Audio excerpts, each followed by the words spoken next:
Debout Congolais, unis par le sang, unis dans l'effort pour l'indépendance.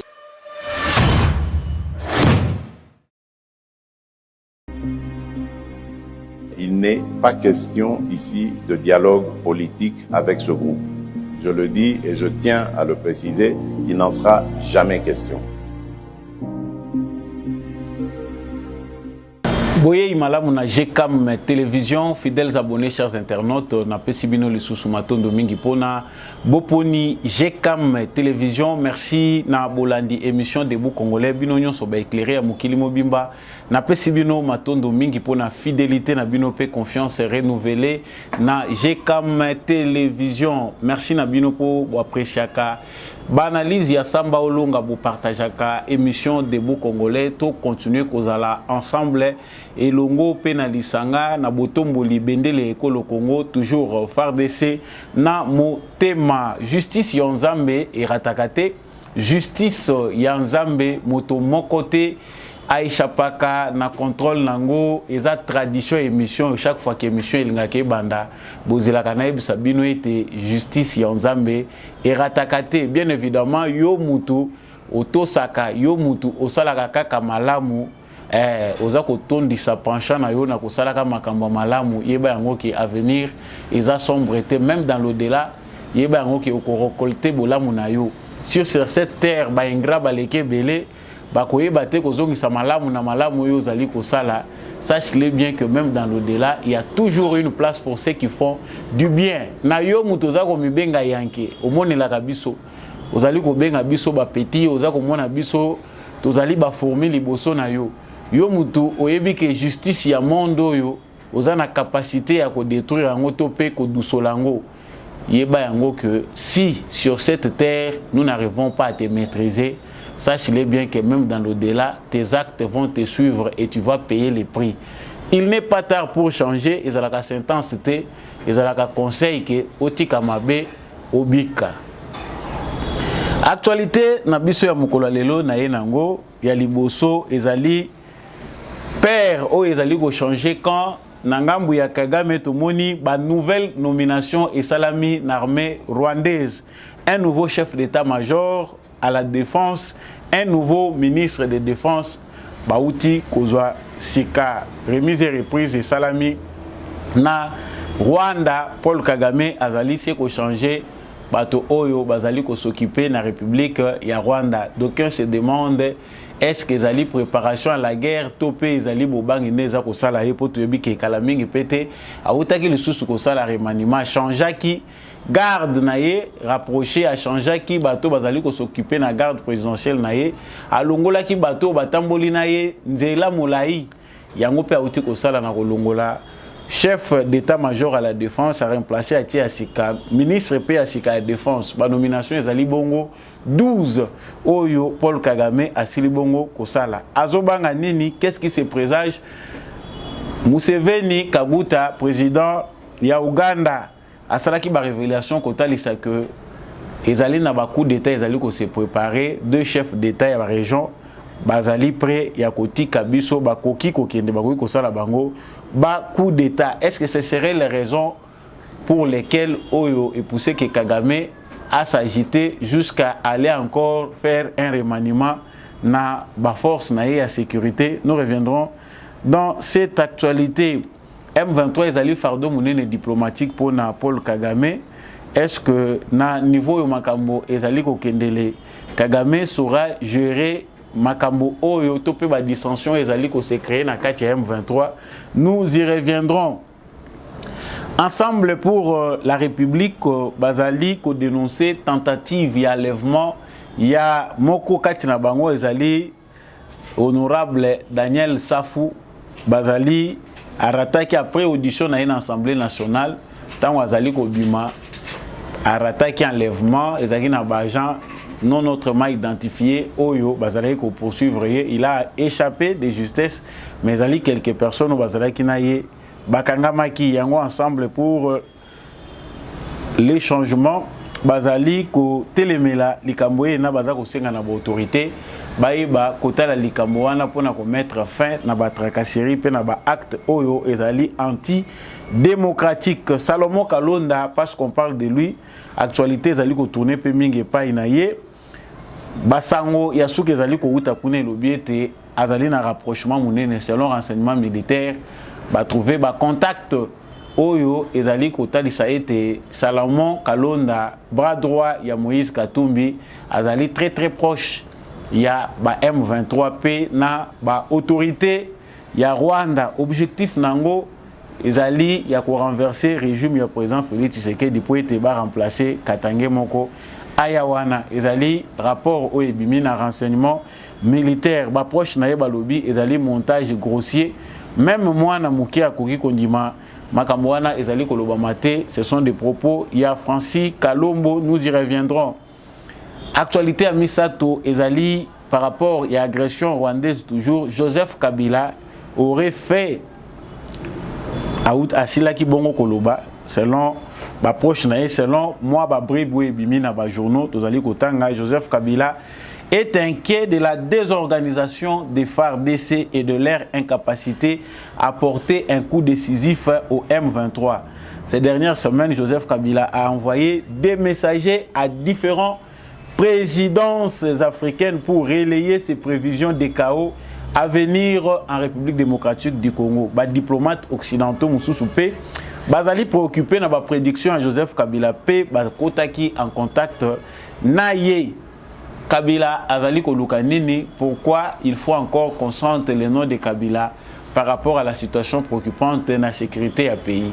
Est-ce que c'est une façon pour lui d'aider les Congo? Est-ce que Zali Solo Kabila Moutalobi? Qu'est-ce qui se trame dans l'ombre pendant que les Congolais et Belé bazali déjà quoi apprendre qu'au vivre sans combo ya Kabila? Qu'est-ce qui fait ressortir le nom de Kabila? Nous allons tenter de les savoir dans cette émission. Et puis avant de finir la parenthèse, et sans surprise, l'Assemblée nationale a adopté les projets de loi sur la répartition des sièges. Voilà tout pour le sommaire. Il y a actualité Nabiso. Merci Nabino Lissousou. Encore une fois de plus pour na Ndenge Boponi, fréquence ya malamu, fréquence ya ba éclairé, Oyozali, GCAM télévision à travers émission Debout Congolais. Ceux qui aux abonnés. Vraiment, je vous prie de le faire pour ne jamais manquer notre actualité. Surtout, partagez l'émission, laissez-nous vos commentaires, likez, partagez. Vraiment, ezali bongonde za kosala keto za la nabino toujours elongo ezali façon nabino ya kolakisa bolingo na etando oyo ya ba éclairer. Ceux qui opposent ndimi kozala moko ya ba éclairer, en tout cas, il faut renouer na habitude oyo ezali ko caractériser ba éclairer, c'est-à-dire zala mingi na mentalité ya sika oyo ezosala ke Congo ekende liboso pe tombola toujours bendele ya Congo en étant FARDC na motema. Nauti ko yebisa biso nyonso na sommaire awa ndenge nini makambo ezali koleka na mboka ya Rwanda. Nakanisi basango eutaka na Rwanda eza basango oyo biso nyonso et tout chaque biso tolingaka toyeba comment se passe ces sanguinaires là, ces criminels d'État qui est à la base de plusieurs morts à l'est de notre pays. Mais information tout ça que sika awa ezali ko concerner armée rwandaise ou ezali accusé presque na mukili mobimba d'agresser le Congo, de violer l'espace, les territoires de la République démocratique du Congo, bazali kokota via des rébellions, via présence ya ba militaire na bango na sol congolais. Tout cela est comme na ba mois où eleki Paul Kagame a effectué qui changement moko, a opéré qui changement moko na kati ya armée na ye teme na garde na ye présidentielle. Après avoir fait former son fils, ba initié une armée, a cotifié une armée, a longoli bateau ya sali na bango bambule belé na garde rapproché na bango, a éloigné, a tché mwana na ye a commis le la plaque tournante, a commis le la bras droit na ye na makambo état sécurité na ye rapproché, bisu na ye. Et il a effectué, a changé qui même Moutou Azako Kamba, garde républicaine na ye pour remplacer na Moussous. sika awa lelo tomoni mokolo ya lobi sango mususu ya sikebimi Paul Kagame alongoli chef d'état-major ya armée rwandaise à la défense pe nous ministre ya défense a remplacé bango na baoyo ya sika bakoti et ba changement oyo salami kaka mibalete na kati pe ya armée alongoli lisusu batu mususu. Au total 12 changements sont opérés au sein de son armée. Ba changement oyo ezali pambate. Il y a encore quelques jours Yoweri Museveni, président ya Uganda, a pesaki ba révélation na ye concernant ba changement moko elingi kosalema na région à Grand Lac. Après dire à lobby ezali na ba coup d'état oyo elingi salema dans 2 pays. Et il faut tout se préparer à aller s'exprimer na batunaye, tout se préparer pour na survivre face à ba événement wana. Tozonga na nous panzia Museveni sima toza d'abord focaliser na oyo Kagame asali.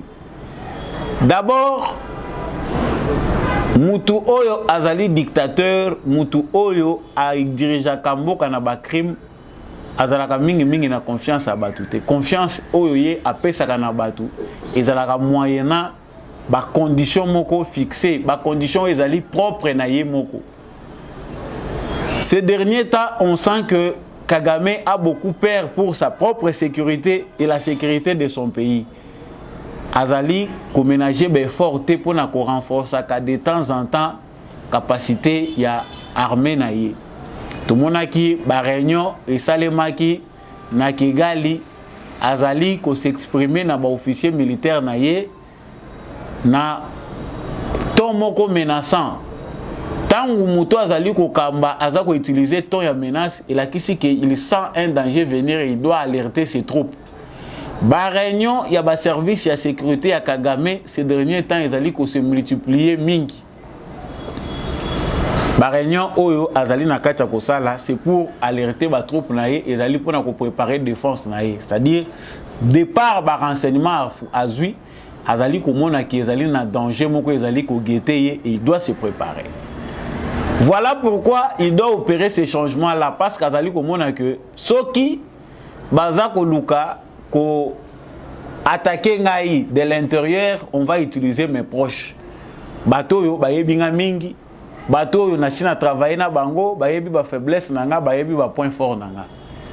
Et le meilleur moyen pour lui d'échapper pour aluka carapace yasika sur le plan sécuritaire parce qu'il que sécurité wana ba américain ba yebi yango malamu ndenge toza koloba par rapport ya makambo eza koleka na Rwanda. Si les Américains veulent détruire Paul Kagame, c'est facile que les Américains eux-mêmes ba opérer yango ba koko sala yango parce que l'armée rwandaise est bien maîtrisée par les Américains.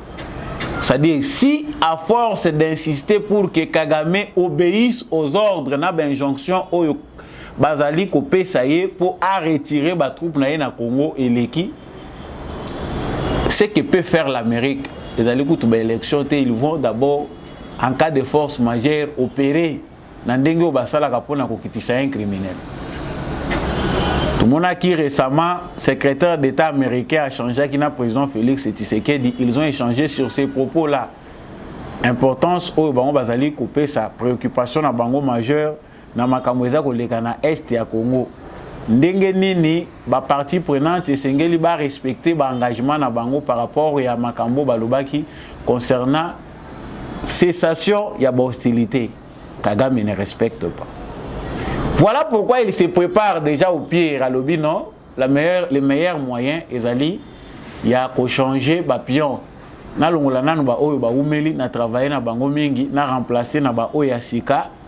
Et c'est en les remplaçant comme ça que je peux déjà trouver une nouvelle façon de travailler pour na compliquer donne. Qui les a makasi na mutu ya Kagame.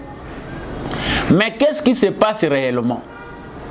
D'après les informations, Museveni Yende Moutou a alerté Paul Kagame sur ce que les Américains veulent faire de lui. Anniversaire et Uti Koleka il y a Mwana, il y a Museveni, je ne sais pas si je me trompe, ou il y a Kagame.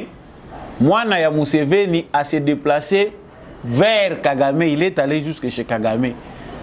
Azaki n'a palais présidentiel reçu comme chez lui, dans Rwanda.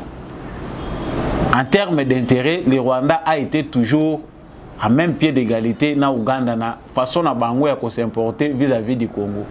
Bazali na ba point de divergence na bango, bazali na makambo ekabolaka bango. Tant que Félix Tshisekedi accéder na pouvoir à trouver bango na ba conflit moko ya lokuta. C'est Félix Tshisekedi a s'engager na kati ya conflit wana pona kotalisa bango que non, vous n'avez rien à gagner en étant séparés, en vous disputant entre frères, il faut boyokana. C'est comme si bazalaki na conflit na bango, mais tant on va comprendre que Félix Tshisekedi azali pour la menace, azali loko la menace pour na bango, ils ont vite renoué les contacts. Bazongeli mbala moko boyokani na bango. Nazongi na information nazako pesa wa Kagame est informé, Museveni est informé sur ce que les Américains veulent faire après drame. Oyo ezali sous a cacheté ya Est ya République démocratique du Congo. Selon les plans que Biden a trouvés sur la table concernant l'affaire ya République démocratique du Congo, Paul Kagame ne devait pas exister à la tête du Rwanda. Mais comme l'administration Biden est une administration Oyo, c'est-à-dire Joe Biden, l'administration na bazalo rola ba automate, il y a famille Clinton, na ba milliardaire Oyo, ba créer maquiller belé, ba sali que maquiller belé sur Pananaïs, la République démocratique du Congo. Ils ont freiné ces projets-là. Ba américain ba ngomoko ba yebi, ce qui est à la base. Il y a Kao Oyo, le Lomukili Mobimbezali ko décrié na Est la République démocratique du Congo. Ils sont l'inventaire de cette politique-là, pour ne pas dire tous les Américains, catégorie on a outu kotangi la bino boyoki. Mais quand Biden arrive au pouvoir, c'est comme si l'élan des démocrates, ezalaki y a ko casser rythme Oyo, administration à Trump batikaki. Tout le monde qui a évolué parce que le Congo devait s'arranger. So biso ba Congolais tout ngato zala na marge na biso ya manœuvre. Ya ko sala makambo na biso na ndenge na biso. Mais contrainte oyo Biden a yenango et créer frein na oyo ezala qui préparé. Il ne peut pas y avoir deux maîtres choisis par les États-Unis d'Amérique pour na kozala lokola gardien ya politique na bango na Afrique centrale. Maître Azalaga Moko, Mutu Moko, Bapesaka mission. Lorsque Mobutu régnait en Afrique centrale, ils avaient na Mutu Moko ta koyeko tombola loboko na yi conflit ezalaki. Parce que yende mutu azalaki maître. Même les Kagame, bayaki mutu ya kokita loboko akotanda vers Mobutu. Ils sont passés aussi par là, même si les services de renseignement américains basalaki ba cacher certaines choses à Mobutu.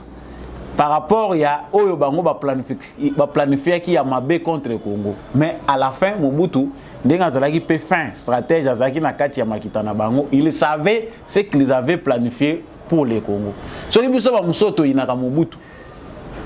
Jusqu'à aujourd'hui,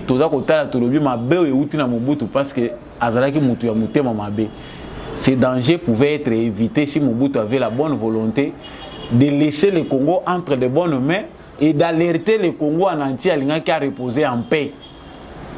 Mais Mobutu, na orgueil, na souci, na gloire, il a préféré Mboketikala na Kao. Après moi sera le déluge. Il savait. Donc cette parenthèse na fongoli angweza pona kotali sabino makamweza kosali en Afrique centrale. Non seulement question ya ba pays, non seulement question ya paix, to ko inverser donne. Il y a makamweza li kotala exploitation où ils allaient ko salima ya ba ressources naturelles ya Congo na partie est nango, mais ils allaient pas question de leadership par rapport aux puissances. Puissance où ils allaient Amérique, puissance ya ba européenne ndenge ba occidentaux bazali ba créer des ordres na moment oyo batiki Kagame oyo bango batiaki ange de la mort na bango ba pointaki na Rwanda avec l'avenir à Félix Tshisekedi qui a une autre vision.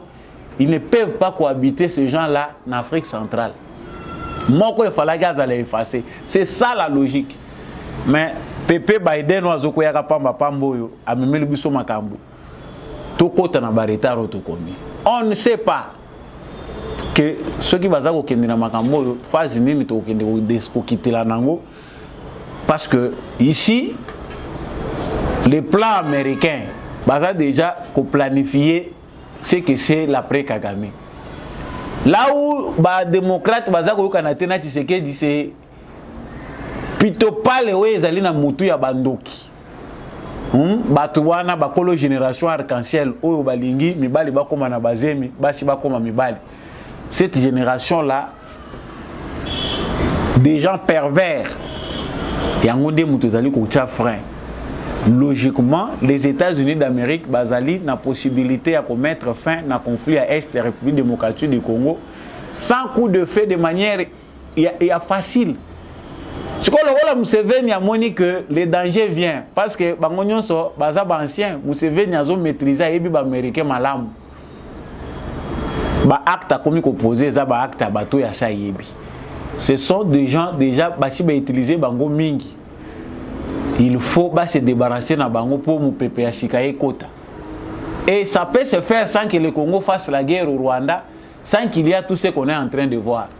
Minduki ya M23 bazako bimanango na Bunagana ezoko kende na wapi na Uganda. Ces gens ici les Américains bayebi yango. Ba M23 mususu ba kende na Rwanda ba mususu bazako kende na Uganda, tout ça c'est connu des Américains. Le rôle Museveni à comprendre que ba renseignement nazui ezali ko lakisa déjà qu'il y a des bouleversements qui doivent se faire. Abete yango tinandenge ba beta kaka. Non, ezali na ba coup d'état, même si coup d'état devait y avoir yo aussi au beti yango boy. Il a alerté. Et les autres disent que ça peut aussi être au Congo aussi qu'on planifie aussi de faire un mauvais coup. Au Congo, ce sont des Congolais sorciers qui ont besoin aussi d'inventer quelque chose de comme ça. Bato baza ko préparer coup d'état na oloba makambo belé n'appelle mais là. Et là baza ko yebata que culture ya coup d'état na Congo au réussir au sali coup d'état armé. Il faut que la nature à Congolais. Quand la peine en Afrique centrale, coup d'état, Mobutu qui a fait son coup d'état dans la période où Bakasavubu, Baza, Nanou Bleu, politique, on baza ko bango tendengeni ya kufina armée aussi bango na maboko. Ya on ba beta coup d'état facilement ba kepe ba relégué ba ake ko vana na village natal na ye. Mais c'est pas forcément dans l'ADN mingi en Afrique centrale la politique ya ba coup d'état ezapendate. Donc Museveni a alerté à Kagame danger ezali koya. Il faut se souder. Lokola bayebani que biso tozali bato après usage bakobwaka biso. Il faut créer solidarité na bango ensemble. Et l'autre coup d'état qui c'est si c'est chez Museveni ou chez Burundi ndenge bazako luka ko menacer président burundais qui le sait. Il y a beaucoup de choses qui se font dans la région des Grands Lacs. Mais la seule alternative où est-il possible naba américain si Kagame ne veut pas obtempérer parce qu'on ne voit pas comment Kagame peut sortir par des élections libres et transparentes. Ndenge ba finaki Kabila abimi. Toye ko tcha pointé certes qui a organisé des élections à pour un successeur mais c'est difficile que ba remplacer Tutsi na Tutsi Mususu. Ça n'arrivera pas. Les Tutsis qui ont compris sont déjà dans la course pour chercher à se repositionner. Toujours malhonnête, au lieu de s'aligner dans des malamu, on va se sur le col à espion. Donc nous avons dit, Kagame est en perte de moyens. Parce que tout ce que fait Félix Tshisekedi est en train d'épuiser Kagame. Azolanda Tshisekedi n'a pas Cuba se concurrencer. Na taille à Congo, n'a pas moyen à Congo, même si le Congo n'est pas encore vraiment debout financièrement. Mais le Rwanda, même d'aujourd'hui, n'a pas le temps de faire face aux moyens qui peuvent engager le Congo dans cette guerre. Yemoko Kagame a ça lobby clairement, lobby que Bango bako se pencher vers Tshisekedi parce que Tshisekedi a proposé plus. Effectivement. Donc les jeux diplomatiques tournent déjà parce que le président Félix Tshisekedi c'est de convaincre Batouana. La porte d'entrée au Congo n'est pas le Rwanda. La porte est au Congo, venez par la grande porte. Vous pouvez avoir tout ce que vous voulez. Ensemble pour la République, ceux qui pour les changements, tu évites ceux qui ezali ensemble to kopanzana bazali ko réclamer tentative dénoncer tentative ya enlèvement ya Daniel Safu ndenge bozomona communiquer na bango balobi ke Daniel Safu na moko pe ya communicateur na bango bazaki victime ya tentative moko ya enlèvement alors que Daniel Safu sortait na audition oyo ezaki réservé na ye na parlement ba ariska qui ba enlevé. C'est que les gens doivent savoir parce que l'exercice ezali makasi tant qu'on aura des Congolais qui sont faciles à être utilisés dans la bêtise. Ça fout à ça tenaki ba propos na ye qui une assemblée nationale à Zakobima tentative d'enlèvement exact. Lui-même ça fout c'est que Amata Akita il doit passer par les services de renseignement pour qu'il puisse savoir des vraies informations sur la réelle motivation na ye. Et biloko musuto lobaka awa na ba plateau na biso bimaka lokola théâtre. Quand on dit que Moïse Katumbi, l'opposition congolaise est aussi un poids pour Paul Kagame. Bato baza ko pesa ba beki na Paul Kagame baza na Congo, bato bachaki tembe. Mais aujourd'hui ce qui se passe avec Salomon Kalonda. Makambo tolobaki depuis longtemps que bato yo politique na bango ezali ya ko encourager M23 ba dire na bango na makambo bazo sa les olakisa ke M23 azali kotambola na bango. Aujourd'hui ezako bima au grand jour. On trouve dans les téléphones de Salomon Kalonda ba message azako échanger na ba agent ya M23 na ba autorité militaire ya Rwanda. Pour les gens d'ensemble, ils allaient montage, ils allaient façon moko ya ko déstabiliser Moïse Katumbi. Les renseignements militaires ba pesi rapport na bango sur Musala Oyo Salomon Azosa. Et puis moko pe Salomon aza d'accord andimi parce que ba message est traçable ba ko bimiselo ngo nyonso na réseau ba appel téléphonique tout et ko ezali. Et là mon côté ko iko échappé. Lui-même a reconnu que azaki en contact na bango. Sikoyo bino bozo telema bolobi non, ezali montage tout fait. Donc vous avez son téléphone. Monto azako utiliser ba militaire ya armée pour la sécurité na ye sans toutefois et les par voie légale. Voyez certains de nos militaires tant tozako lobawa Kabila, certains de nos militaires bazako utiliser bango po tozako mituna ozomona mutu azotambola vimbi FARDC na sima na ye de manière légale ou illégale. Mutu azotambola vimbi bapeme na sima na ye soda ou bien eza manière légale mutu amoni kaza na insécurité il faut baluka ba protéger ye et qui asalisi mikanda ba procédure lobi ke ba pesa ye ba militaire wana. C'est-à-dire il y a possibilité batoyo basomba ba militaire pour créer, inventer des crises. Et ça parmi babiloko bazali ko reprocher na Salomon Kalonda. Et puis eloko bato baza ko yebate eza que moni pouvoir basakana kana ngote bato bazolo beza orgueil. Félix Sakanisa kozala kaka président de la République bokeba. Cette histoire de coup d'état bato bakabiliste bayemba ki yango mingi. Cette histoire ya ba planification bayemba ki yango mingi boyeba ke pouvoir ici laka. Yeto kolongole suna ba élection te.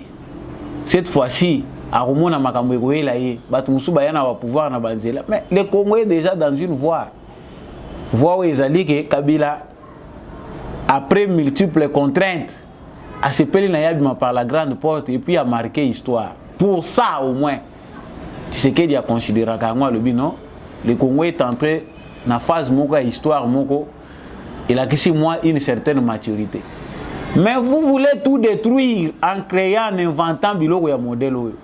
Les prochains oyo bakofina wape ba eloko moko ko salimate sera Moïse Katumbi parce que Moïse Katumbi eloko azoyeba te eza que ce que fait Salomon oyo nyonso ba bimisi pona Salomon c'est Moïse Katumbi la vraie cible yende kolonango. Salomon aza lokola agent ya relais ya Moïse Katumbi. Salawana, Salaboye, bimisa boye po ngai bakolandelanga mingi yo zala wana salaka boye. Ne soyons pas étonnés. Il y a la diplomatie, nakendaka déjà États-Unis, dans certains bureaux on va me recevoir, mais tant que makambo maka juste okozanga muta ko défendre yo. Parce que on peut bouffer l'argent, les affaires c'est les affaires, mais niveau oyo politique à Congo ekomi kokende, ba kolo Congo, ba kolo mabele, ba botoli bazongeli mabele na bango. Il y a toujours moyen mutuali mona scène politique. Il faut savoir qu'il y a évolution. Makambo bango bazana kata ko planifier contre le Congo, tu sais que déjà yeba ki pa yebi yango malamu. Avantage au tozana ngolelo. J'évolue na makambo yo bazako loba soki ya solo uti na Kabila que Kabila Joseph est inquiet de la désorganisation des FARDC et de leur incapacité à porter un coup décisif au M23. Ces dernières semaines, Joseph Kabila a envoyé des messages à différentes présidences africaines pour relayer ses prévisions des chaos à venir en RDC. Donc des diplomates occidentaux préoccupés par ces prédictions ont été en contact avec lui. Si cela est vrai, parce que nenge tozoko yokango déjà basi ba lobaki na batu na ye ke Kabila akoloba. Mais ceux qui yo ozako bénéficier na acte moko important ou même certaines personnes ou baza ba victime ba tikali lelo ba victime mais yo ozali ko déambuler olobi ke na continuer ko landa ba congolais tina komisa bango na suka. Ah, merci d'ouvrir la porte de la prison. Joseph Kabila va s'inquiéter de la désorganisation des FARDC. Dans quel état Joseph Kabila avait laissé nos FARDC? Incapacité na bango à porter un coup décisif et quelque part ils ont même parlé de manque d'équipement. Mais c'est grave. Donc Joseph Kabila, à qui le Congo a tout donné, qui est venu avec des bottes au Congo, qui est sorti lorsqu'à celui-ci 18 ans, milliardaire, avec tous les moyens qu'il faut, ne peut pas les remercier les Congolais autrement. Il doit remuer le couteau dans la plaie. 18 ans, oh, qu'est-ce que le Kabila a laissé comme armée? S'il y a des gens qui disent aujourd'hui que Kabila bako c'est lié makambo azalaki na Rwandais te azani mwana Kabila ya solo, mais il y a tous les actes posés par Joseph Kabila, la manière dont il a dirigé le Congo prouve à suffisance que Kabila était Rwandais. Ngana lobité kaza Rwandais, mais ba acte toujours posé parce que c'est dans les ezali gouvernance ya Kabila mutu sali li na Rwanda pour Rwanda et kota na nyonso na Congo ba diriger Congo sur tous les plans. Kabila n'était pas bébé pour ne pas savoir que les Rwandais naza ko tcha bango na service à renseignement ya Congo pour la nini baza ko kota na police ya Congo ko lukanini ba ko kota na armée na Congo ko lukanini. Non. Mais quand il dit aujourd'hui non, incapacité des organisations et coup décisif au M23, après avoir négocié na ba M23 ko banda ko futa ka bango ko pesa ka bango bambongo céder des terres à Kagame, Kagame était tranquille parce qu'il était face ya muto bango bachaki. On doit encore revenir nous insulter. Ces dernières semaines, Joseph Kabila a envoyé des messages à différentes présidences africaines. Voilà ceux qui attendent les kabilistes de Yasuka, fidèles, les derniers fidèles, qui aura un coup d'état au Congo et Tshisekedi sera surpris. Allez-y lire. Ce que vous avez dans les réseaux sociaux, vous avez une confusion entre bateaux, bazana simakatumbi, bakabilistes, na bateau bazako tambola na Kagame. L'armée numérique de Kagame, ya ba Rwandais oyo bazako tchaba drapeau à Congo, bazali couper sa information na ba Congolais ko ya ko kota na ba sujet à ba Congolais est bien soutenu par certains Congolais qui se disent être partisans de Moïse Katumbi et des kabilistes. Ils ont déjà leur camp. Donc c'est visible, politique wana ezali tsuya ko lukate, bango basi ba planifier na bango. Joseph Kabila qui va entrer en contact avec des présidents africains pour discuter quoi? Aolobana munoko nini tango azaka na pouvoir, bandai ko considérer comme président, c'était le président le plus ridicule. Auto bandai ko yebate concrètement avec ses homologues président bandai ko solula na munoko nini bandai ko solula makamunini. qu'est-ce qu'il disait de concret? Et ça, biloko musuta tozoyo kakango, oyoki matishina kanda tozoyo bate soki tosala ndenge nini. Ba relayer ba prévision ya chaos. Le chaos. Mais le chaos, c'est vous qui le préparez. Joseph Kabila peut vivre encore tranquillement quelques jours. Et si Kanyon Sakoyi peut vivre dans le Congo, bien que la liberté belé, le mouvement belé, ils ont bien contrôlé. Mais si Joseph Kabila peut encore ajouter des jours, il y a liberté, il y a quoi ajouter. Mais on voit petit à petit comment le démon de Pharaon est en train de pousser Kabila en prison. Parce que, et si Kabila Zako Finawana, Makambo ya Zako Lukande, le deal de paix qui a fait que Kabila, après tout ce qu'il a fait du Congo pendant 18 ans, continue à vivre au Congo, continue à bénéficier encore du lait des Congolais. Ce deal de paix là peut être cassé dans le comportement Kabila na mwasi na yeba Zako Luka. Donc, eloko nini oyo bino etikali bino bozui na Congo te oyo boko kotika mboko kimiate. Qu'est-ce que vous voulez réellement du Congo? Oh là, nous avons dit, hein, les diplomates sont préoccupés. Non, les diplomates ne sont pas préoccupés par les dires de Kabila. Ce sont des pays qui sont préoccupés par les chaos, qui veulent les chaos au Congo. Ceux qui chaos les qui na Congo, bango bazana bango na kimia. Et voilà. Mais sachez-le bien, chers téléspectateurs, que ils vont finir par tous être en bloc mis à côté. Et là, on va fabriquer ce qui est bien pécier force. Les Lilingi a pas qui le pensaient parce que Joseph Kabila a quitté le pouvoir avec l'espoir de continuer à diriger le Congo. Mais Lélo, si Joseph Kabila doit contacter ses pairs à l'extérieur pour faire du mal à Tshisekedi ou les autres aller ailleurs, c'est que bazo comprendre qui est réellement Tshisekedi Tishikoyo. Des fois, la haine finit par nous aveugler. Parce que quand on voit comment Tshisekedi a reçu ce pays, dans le contexte nini complexe, qui est pour échouer. Et c'est qu'aujourd'hui, le Congo, il faut être un esclave spirituel ou bien aux alliés médiocres spirituellement pour ne pas comprendre que derrière cet homme, il y a la grandeur de Dieu Mutoyo.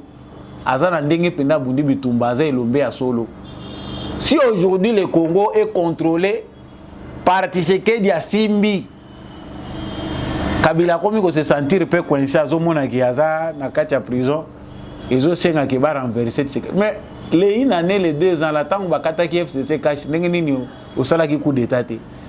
Bozaki na minduki na Kinshasa, bozaki na minduki na Katanga. Bozana minduki tina Kasai. Bosi bo planifier, bozana ba unité na bino bolobi ke moment opportun to ko déclencher, il va quitter le pouvoir. Pourquoi vous ne l'avez pas fait? Fin. Nakanisi ezana bato oyo à force de faire du mal misu na bango ko monaka lisusu te moyen bazala pe na prévision ya malamu ezate.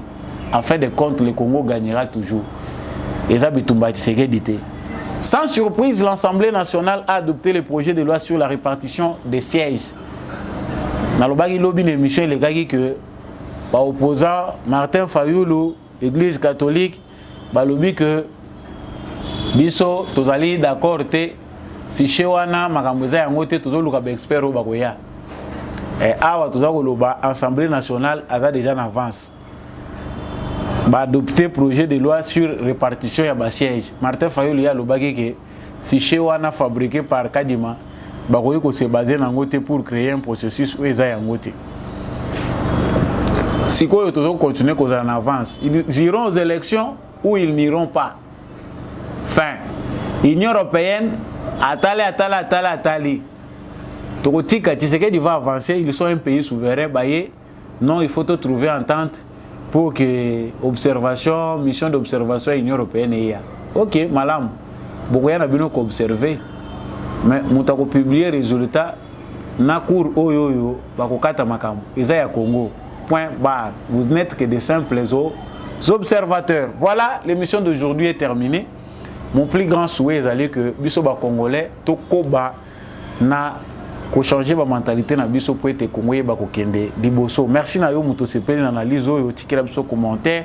Merci na bato boza na ba chat bozo partager émission oyo bozo commenter bozo discuter, on reste ensemble même s'il y a divergence d'opinion. To tikali fait ba congolais ceux qui peuvent sepela quitter continuer kozala toujours Congo to et congolais pardon. Et na pensée républicaine na unité de biso sokoyeba ko kende liboso matondo mingi na équipe technique ya ndekombi à chaque et sunga ki biso po ete émission o ekomela bino matondo mingi na apôtre Gérard Kabeya, merci mingi na Jean-Louis Timbalanga, l'homme de la vérité des urnes. Je remercie maman Bilonda, maman Lisette Mungendou, papa Boniface Mpunga, tous ceux qui accompagnent cette émission Bozalaka Ebele. Des fois, je ne cite pas les noms. Désormais, je ne citerai pas des noms. Mais Boza Ebele, Bolingaka Samba Olonga. Émission Soki Bolandi en côté, pourquoi ils ont quitté côté. On reste congolais. Partagez cette émission. Soutenez l'émission. Ngaïna Bino, tout mon ami. La prochaine émission. Au revoir.